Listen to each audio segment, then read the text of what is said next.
This is a war which has been declared by the syndicates, which want to phase out the National Union of Mine Workers from the face of the earth. No less than 60 members of the National Union of Mine Workers have been murdered since the Marikana massacre. 10 of them were killed during the strike at Sibanye Gold this year, while 60 workers had their homes torched, all because they tried to report for duty. The company says the violence started as soon as the workers downed tools. That first morning in the Free State, one of our employees was shot at the bus stop trying to get to work. And then we had a number of other incidents where buses were stoned and petrol bombed, and even drive-by shootings at some of the bus stops where people would just drive past with automatic weapons and fire into the crowd. Violence and murder have now become synonymous with strikes in the sector. We called upon them to establish a commission that will look into syndicate that are giving instruction for the killing of our members and for the killing of mine workers in general. We believe that these things are not happening emotionally from workers. There is a syndicate which sit down and plan that killings must take place. Most of the killings are associated with intra-union violence between the NUM and AMCU. In Bleibank, near Carltonville, tensions between the two unions flared up and the police intervened with a large deployment.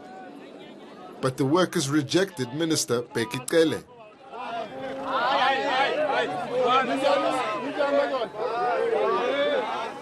Sibanye says despite the rocky start, the intervention paid off. It took about 2 or 3 or 4 months before they were actually active and fully committed to that. And obviously the lack of resources, we know that they're under-resourced. They didn't have enough vehicles that were available. So they were very constrained in terms of that.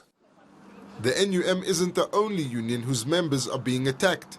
AMCU members are also being targeted, apparently by its rivals. Before the strike started, I addressed a meeting at Kloof Mine. After that mass meeting, the NUM, in the presence of the security of the mine, attacked and shot our member and stabbed him with spears. With Sibanye taking over Lonman's operations in Marikana 3 months ago, the company says it won't be bullied by AMCU.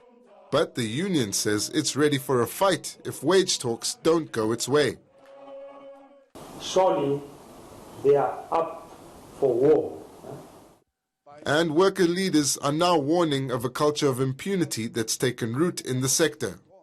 If we can only build the capacity of the intelligence in the country and around the mining industry so that there can be consequences for those who are perpetrating the culture of violence, we will go far in securing a new environment in the mine where unions can compete with each other, not on the basis of who shoots harder. The killings during Sibanye's strike have prompted calls for reflection, but with platinum wage negotiations underway, the industry is bracing for more of the same.